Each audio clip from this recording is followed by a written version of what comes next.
Hello friends, welcome to VJS works. இன்றைக்கி பன்னீர் butter masala hotel சுவையில், அதாவது ரெஸ்டாரண்ட் ஸ்டைலில் நான் செஞ்சுருக்கேங்க. இது ரொம்ப ரொம்ப டேஸ்ட்டாக இருக்கும். சூப்பராக வீட்டிலையே செஞ்சு குழந்தைங்களுக்கு, பெரியவங்களுக்கு எல்லாருக்கும் கொடுக்கலாம். ஒரு தடவை கண்டிப்பாக ட்ரை பண்ணி பாருங்கள். விஜேஎஸ் ஒர்க்ஸ் சேனலை சப்ஸ்கிரைப் பண்ணலைன்னா சப்ஸ்கிரைப் பண்ணிக்கோங்க. வாங்க வீடியோக்குள்ளே போகலாம்.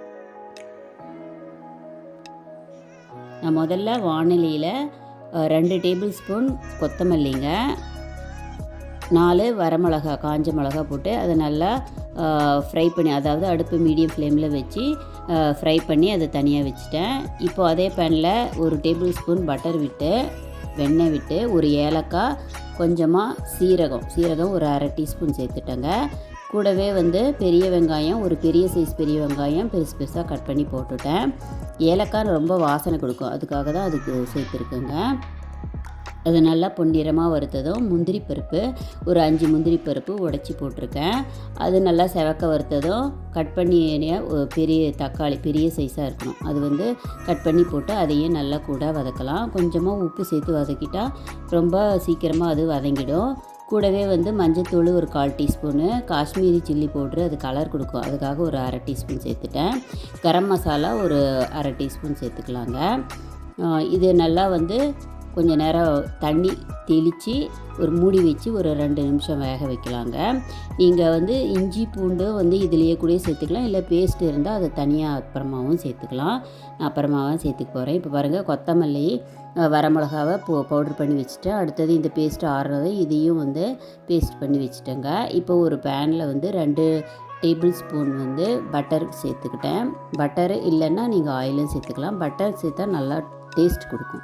அது காஞ்சதும் சீரகம் இன்னொரு அரை டீஸ்பூனு, ஒரு பிரியாணி இலை, ஒரே ஒரு பிரியாணி இலை சின்னதாக, பச்சை மிளகா 1 கீறி போட்டிருக்கேன். அது பச்சை மிளகா நல்ல ஃப்ளேவர் கொடுக்கும், அதுக்காக. அப்புறம் பெரிய வெங்காயம் பொடியாக நறுக்கி 1 சேர்த்துட்டேங்க. இப்போ இஞ்சி பூண்டு பேஸ்ட்டும் இந்த டைமில் சேர்த்துக்கலாம். பாருங்கள், சேர்த்துட்டு அது கொஞ்சம் நேரம் வதக்கினதும் பவுட்ரு பண்ணி வச்சுருக்கல கொத்தமல்லியும் வரமிளகாயும் காரத்துக்கு, அதையும் சேர்த்து ஒரு 2 நிமிஷம் ஃப்ரை பண்ணிவிட்டு அரைச்சி வச்சுருக்கிற வெங்காயம் தக்காளி விழுது இருக்கல அதை சேர்த்துக்கலாங்க. கொஞ்சமாக மிக்ஸி அரைச்சி தண்ணி விட்டுக்கிட்டேன். உப்பு இப்போ நமக்கு தேவையான அளவு சேர்த்துக்கலாம். நம்ம வெங்காயம் தக்காளி கூட கொஞ்சமாக உப்பு சேர்த்தோம், அது மனசில் வச்சுட்டு கொஞ்சமாக சேர்த்துக்கலாம் கூட.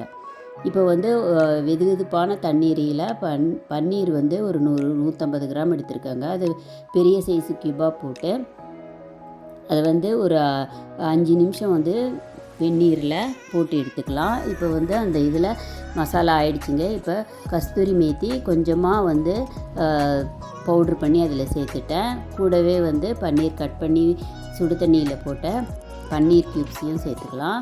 சேர்த்து நல்லா கலந்து விட்டு மூடி போட்டு அடுப்பு சிம்மில் வச்சு ஒரு 3 நிமிஷம் அப்படியே வச்சா இது அந்த கிரேவி சூப்பராக டேஸ்ட்டாக ரெஸ்டாரண்ட் ஸ்டைலில் கிடைக்கிற மாதிரியே நமக்கு கிடைக்கும்.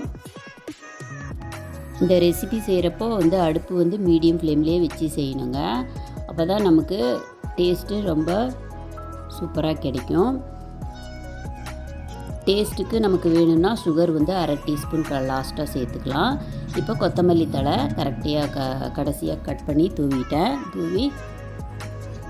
மூடி போட்டு ஒரு 2 நிமிஷம் மூடி வச்சுட்டு அடுப்பை ஆஃப் பண்ணிடலாங்க. பாருங்கள், இப்போ ரொம்ப டேஸ்ட்டாக சூப்பராக நமக்கு பன்னீர் பட்டர் மசாலா ரெடி ஆகிடுச்சு. இது சப்பாத்தி, பூரி எல்லாத்துக்குமே நல்லாயிருக்கும். இது சாஃப்ட் சப்பாத்திக்கு குழந்தைங்களுக்கு டிஃபன் பாக்ஸ்லேயும் கொடுத்து அனுப்பலாம். ஒரு தடவை கண்டிப்பாக ட்ரை பண்ணுங்கள். ட்ரை பண்ணிவிட்டு எப்படி வந்ததுன்னு எனக்கு கமெண்ட் சொல்லுங்கள்.